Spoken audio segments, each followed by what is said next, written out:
Hello friends, আরও একটি Indian visa related ব্লগে আপনাদেরকে স্বাগত জানাচ্ছি। আপনারা থাম্বনেল দেখেই বুঝে গেছেন খুবই গুরুত্বপূর্ণ বিষয় নিয়ে আজকে কথা বলবো। প্রথমত ব্যাপারটা হচ্ছে গিয়ে ইন্ডিয়ান ভিসা পেতে এবার মানতে হবে নতুন কিছু নিয়ম এবং খুব কড়াকড়ি করা হয়েছে। কাজে যারা অনেক কষ্টে ভিসা পেতে চান বা চাচ্ছেন তাদের অবশ্যই এই নিয়মগুলো মানতে হবে। খুব কঠিন কোনো কিছু নয়, জাস্ট একটু সচেতন থাকলেই আপনারা ভিসা পেতে পারেন। প্রথমত যারা ব্যাংক স্টেটমেন্ট সাবমিট করবেন তারা অবশ্যই সেই মোবাইলটি নিয়ে যাবেন, অর্থাৎ ব্যাংক স্টেটমেন্টের সাথে অর্থাৎ আপনার অ্যাকাউন্টের সাথে যে মোবাইল নাম্বারটি লিঙ্ক করা রয়েছে সেই মোবাইলটি অবশ্যই সাথে নিয়ে যাবেন, কিংবা আপনাদের যে চেক বই রয়েছে সেই চেক বইটি সাথে নিয়ে যাবেন।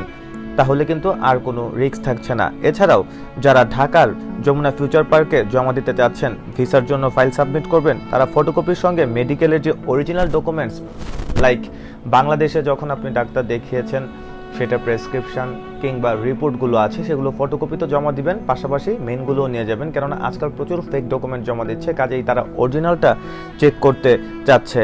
আর যদি অরিজিনাল ডকুমেন্টস দেখাতে না পারেন তাহলে আবেদনের যে ফাইলটি সেটি কিন্তু সাবমিট হবে না। জমা দেওয়ার স্লট নেওয়ার পরেও কিন্তু আপনি ফাইল জমা দিতে পারবেন না।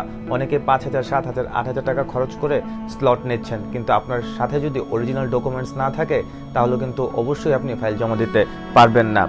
এছাড়া যাদের মেডিকেল ভিসা গ্র্যান্ট হয়েছে, অর্থাৎ যারা মেডিকেল ভিসা অলরেডি পেয়ে গেছেন, তারা যখন ইমিগ্রেশন যাবেন, ইমিগ্রেশনে যাওয়ার সময় নতুন করে আবার ডক্টরের অ্যাপয়েন্টমেন্ট নেবেন। ভিসার সময় তো যখন আপনি অ্যাপ্লিকেশন করেছেন তখন তো একটা অ্যাপয়েন্টমেন্ট ডেট নিয়েছেন, আবার সেই ডেটটা যদি পার হয়ে যায় ভিসা পেতে পেতে, তাহলে নতুন করে আরেকটি অ্যাপয়েন্টমেন্ট নেবেন। কারণ আপনি যেই ডেটে ভ্রমণ করছেন ইন্ডিয়াতে, সেই ডেটের আগে যদি আপনার অ্যাপয়েন্টমেন্ট থাকে তাহলে কিন্তু আপনাকে ঢুকতে দেবে না। অবশ্যই যেই ডেটে যাচ্ছেন তার মিনিমাম 5-6 দিন পরে কিন্তু আপনার সেই ডেট থাকতে হবে, তাহলে আপনাকে ঢুকতে দিবে।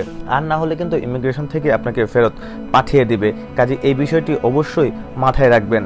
এছাড়াও যাদের হসপিটালের অ্যাপয়েন্টমেন্ট লেটারের মেয়াদ শেষ হয়ে গেছে তারা মিনিমাম 5 দিন আগে ভ্রমণ করবেন, অর্থাৎ যেই ডেট থাকবে তার 5 দিন আগে ভ্রমণ করতে পারেন। যদি আরও বেশি আগে ভ্রমণ করে ফেলেন, ধরেন আপনার ডেট রয়েছে সেপ্টেম্বরের 1 তারিখে কিন্তু আপনি চলে যাচ্ছেন অগাস্টের 15 তারিখে, তাহলে কিন্তু আপনি প্রশ্নের সম্মুখীন হতে পারেন। মিনিমাম 5 দিন আগে যাওয়াটাই কিন্তু বেটার বা বুদ্ধিমানের কাজ। কাজে এই বিষয়গুলো কিন্তু অবশ্যই জেনে বুঝে আপনারা করবেন, তাহলে ভিসাও পাবেন এবং ভিসা পাওয়ার পর সহজেই ইন্ডিয়ায় মেডিকেল সেবা নিতে পারবেন। নতুন কোনো ইনফরমেশন পেলে আবারও চলে আসবো। সেই পর্যন্ত সবাই ভালো থাকেন, সুস্থ থাকেন, টাটা।